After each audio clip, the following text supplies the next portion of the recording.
What if one day you're swiping on Tinder and your best friend's husband pops up? Or what if you walk into your wedding day and catch your husband being breastfed by his mom? Yeah, real people lived through that. Welcome back to Makeup Storytimes. Today's stories are so wild they will have you yelling at your screen. Stick around till the end. Because the last story, it doesn't end how you think. And you do not want to miss that. Let's get into it. Best friend's husband on Tinder, and when I told her, she broke up with me. Disclaimer, this is not my story time, it's sent me on Instagram. I have a pretty good relationship with my best friend. We're able to be honest with each other, but about certain things, I just can't talk to her. She's very, very snarky. She thinks she's very funny. So when I tell her sometimes about my deepest, darkest secrets or the problems I'm having in my marriage, weeks later, she'll put her foot in her mouth and bring it up in front of other people. I have called her out for it, but she still doesn't understand why it would bother me that she's bringing up private things that I've told her in the past. I know she said they have a pretty good relationship, but this is sounding toxic to me already. When she tells me all of her private problems, I will never repeat them to anybody else. That's what best friends are for. She has a history of making mean jokes, but because she's naturally abrasive, she doesn't realize she's being mean. For example, how does she not know she is being mean? Sometimes she makes fun of my weight. She knows I've been trying to lose weight for 5 years, and I finally got on Ozempic. Only then did I actually start to lose weight. This is when she started calling me an Ozempic baby. I kind of laughed it off, and my husband did too, but then my husband called her out for it. And when he did, she's like, oh my gosh, you guys have no sense of humor.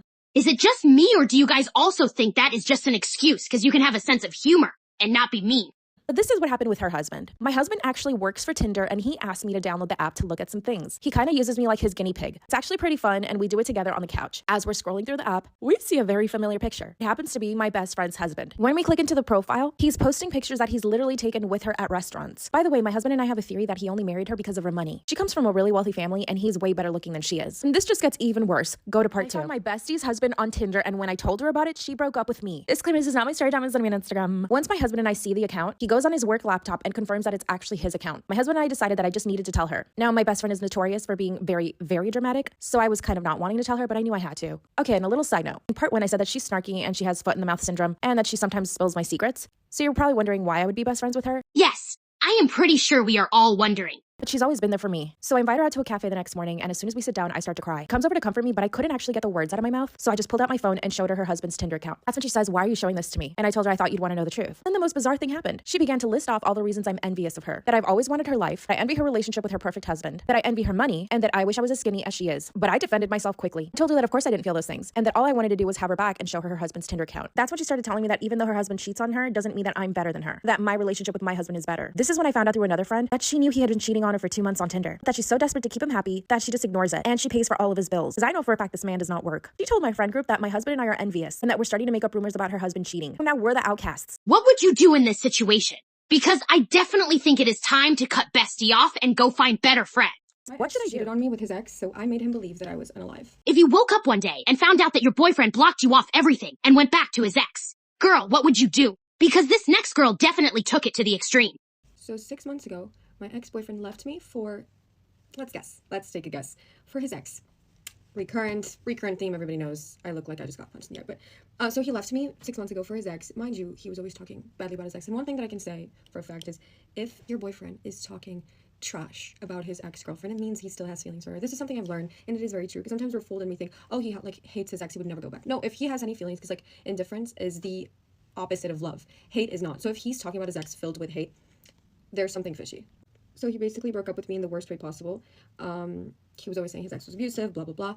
One day, out of nowhere, I wake up and I'm blocked everywhere. So no explanation, no nothing. And I find out through Instagram that they were together through a fake account that I created because, like I said, he had blocked me on everything all of a sudden. This was obviously one of the hardest times in my life. I almost unalived myself because it was completely heartbreaking. I mean, there's nothing worse than someone breaking up with you this way, just out of nowhere, blocking you, and then you find out that they're with their ex that they were always claiming was abusive and whatnot. It was a very difficult and dark period of my life, as one can imagine. I was so heartbroken and I was so depressed that I think it was easier for me not to say anything. I left it alone for about 6 months. I feel like after 6 months of moving on, you should have just kept it moving on. I left it alone. I didn't say anything.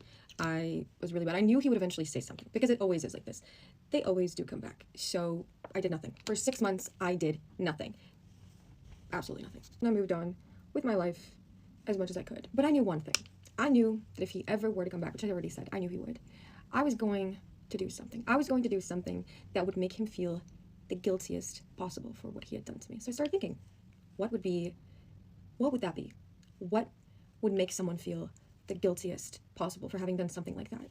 He does come back, I'm gonna make him regret treating me like shit, and I'm gonna tell him that I was unalived. I'm gonna tell you what I did and what happened, because he did. Girl, I know you did not. 6 months later, he did. My ex cheated on me with his ex, so I made him believe that I was unalive. So he finally unblocks me. After 6 months of not saying anything, of me being blocked everywhere, he finally reaches out, he unblocks me, and he sends me a text message, apologizing for everything. Making up this excuse, mind you, he didn't know I knew that for these 6 months he was with his ex because he blocked me everywhere. He made sure that, you know, we had no mutual friends, basically, because our relationship was very toxic and we were just, like, always with each other. The only people that we knew were, like, our family, and he had blocked all my family. So he basically didn't know that I had a fake Instagram, and he didn't know that I knew that he was with his ex for these 6 months. So he basically just apologized, and he pretended that the reason why he had blocked me out of nowhere was because he was dealing with his mental health. I can't believe he actually expected you to believe that. It's always the same thing. So I responded to him pretending that it was my sister from my phone. And I say, oh, my family has been trying to reach you. No one's been getting hold of you, but your girlfriend, your ex-girlfriend, she has passed. You can tell I had watched 13 Reasons Why because at this point I'm pretending I'm my sister. Does your sister know she is part of this story? Texting him saying that I even, the real me, even wrote him a letter, a goodbye letter to him, and he's obviously in shock. Also, like, on that note that my sister was saying that I had wrote to him, I was listing all the things that he had left because when he blocked me I still had a lot of his stuff. So my sister asked for his address and everything. He gave it to her. He tried calling the number because he wanted to talk to my sister because he was in shock, obviously, and he couldn't believe it. Also, on the letter that I wrote him, I sent it with his stuff. I mailed it with his stuff, like the note, and he never said anything back. I know that the stuff that I wrote there is pretty heavy. I made sure to make it as detailed as possible to make him feel as if me saying that I had unalived myself because of him wasn't enough. I tried to list everything possible. So yeah, basically, I know some of you will say that I went too far, and I honestly do not care because I know what I went through when all of this went down. I know what I went through when I found this out. I know how hard it was. So, I mean, honestly, as soon as he unblocked me and he texted me, I was like, this is what I've been waiting for. And revenge is always good. The best revenge comes late. Now, like I said, we had no mutual friends. The only people that we knew in common were my family. I basically have no social media presence, as you can see. And yeah, so he probably will never find out that I'm actually alive. It's not like he actually cared that I was even alive to begin with. Everything's gonna stay the same for him, but he will just forever feel guilty. And I like to live that way. I like to live knowing that he's out there feeling guilty forever because I mean, that is one way to get your revenge, because you were telling me that she never came clean. Walked in on my husband getting breastfed by his mother on our wedding. I am sorry you said what? It was not my story time. Send me on Instagram. All of this happened on our wedding day. But 3 weeks before the wedding, the weirdest thing happened. Literally, nobody prepares you for how stressful planning a wedding is. To be honest, it's been the worst time of my life, and I'm 22. My husband is 25. We met 3 years ago traveling, and we happened to be from the same city while traveling. It was crazy. We thought it was meant to be. We were inseparable from the first day we met. We met each other's parents a week after we met each other. 1 week y'all were ready.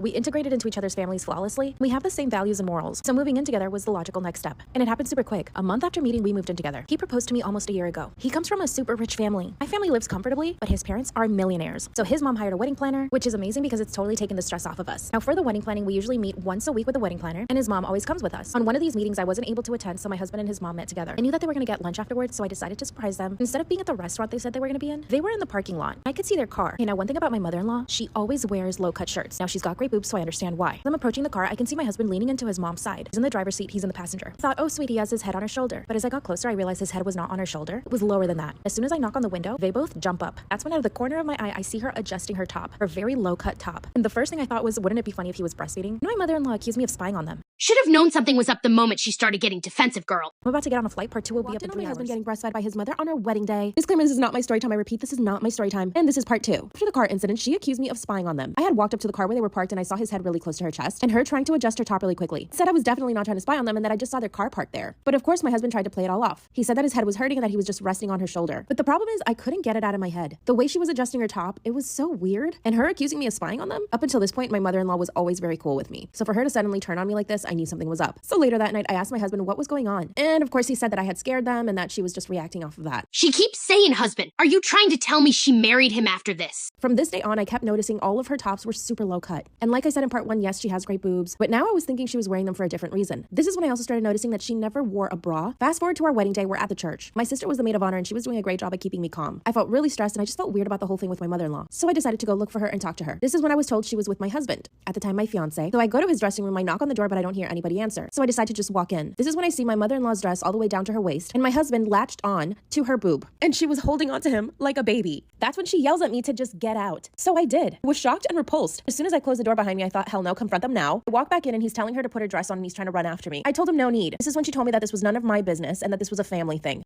A family thing? Then my fiance explained that he's been breastfeeding for all this time. He's in his late 30s and he's still breastfeeding. And that it's just a way for him and his mom to stay close. First off, how is she still making breast milk? Then she said the craziest thing ever. She said that they wouldn't make me sign a prenup if I didn't tell their secret. Like I told you guys, they are millionaires. Up until this point, nobody had brought up a prenup. But I didn't care about that. I told her that I didn't want to go through with the wedding. Then they talked me off the ledge and promised me that they wouldn't do it again. She explained that this keeps her young. It's like her fountain of youth. And that this is her way of making her children strong, virile, and successful. They were able to calm me down because I was freaking out. We went through with the wedding, but things are just not the same for me. Is this really none of my business? Am I missing something? Is this normal? Or am I overreacting by wanting to get a divorce? You know this is not normal. You literally know it is not. I can't get that image out of my head. What a random guy to stalk me to get my boyfriend jealous. This is not my story time. I sent me on Instagram. I repeat, this is not my story time. My boyfriend's already tried to break up with me 4 times this month. 4 times? That's once a week. So I needed to think of a plan to make him jealous so that he could want to be with me. Here's a little backstory on how we met. He and I both come from the same country and we actually lived in the same neighborhood. His parents moved to the US and then my parents moved to the US. So when we got there, luckily we knew his family and it was really nice because my parents had somebody they could rely on. Well, can you probably guess? I had the biggest crush with him. I was literally in love with him from the time I met him when we were back in our country. When we would play as kids, I was like 10. But when we moved to the States, I was 16. So I was a little bit more grown up. I was hoping that he would see me and fall in love with me at first sight. But unfortunately, it didn't happen like that. Instead, I waited until we were in college. I had a full glow up at this point. I grew out my hair and I stopped coloring it blonde. I got myself a skincare routine and I just decided to dress more feminine. I was 20 years old. I looked like a whole different person and I looked like a woman. He had been traveling for about a year and finally he came back. And the day he came back, our parents decided to have dinner together. And when he saw me again for the first time, he actually did a double take. So that glow up really did what it needed to do. It's like he almost didn't recognize who I was. Throughout the dinner, he kept staring at me, and finally at the end of the night, I told him that I liked him. This is when he told me that he had never thought of me that way, and I asked him if we could just hang out for the week. He said yes. And by the end of the week, he asked me to be his girlfriend. And this is where I messed up. I started becoming really jealous and controlling. I realized that he had a lot of girlfriends, and he just always was hanging out with his friends. He was always texting his friend group, and I just felt like he wasn't giving me enough attention. So I told him that he needed to spend more time with me and less time with his friends. And he agreed. One night while he was taking a nap, I installed an app on his phone that lets me track him. The app also forwards all of his messages over to my phone. This just made me feel better about the relationship. A bit excessive, don't you think? Then he started accusing me of being controlling. I guess me telling him to hang out with me more and less with his friends was not good. And also I told him to stop talking to his girlfriends. Then he broke up with me and I was devastated. Now look, yes, I was a little bit jealous and controlling, but I mean, come on. All relationships are like that. So I came up with a plan. I went up to this random guy in my college and I told him that if he stalked me, I would pay him $100 a week. I just wanted him to send me text messages, emails, and pictures of myself. Like he was following me around and he would just like take a picture and then send it to me. And then I started forwarding all of that to my ex. And it actually started to work. He said that he wanted to protect me. So he started spending more time with me. He would always make sure that I got home safe. Then I told him that my stalker spoke to me and that he was actually cute and that maybe I should just date my stalker instead of him. He drove all the way to my house and asked me to be his girlfriend again. Everything was okay for a little bit, but then I started getting jealous again. Like I said, he's tried to break up with me 4 times this month. So I told him that my stalker came back. I kind of feel bad for lying about the stalker. I don't want him to break up with me. Am I crazy for doing this? What do you think? What do we think, guys? Is she crazy? Thank you so much for watching. I hope you enjoyed, and I will see you next time with more story times.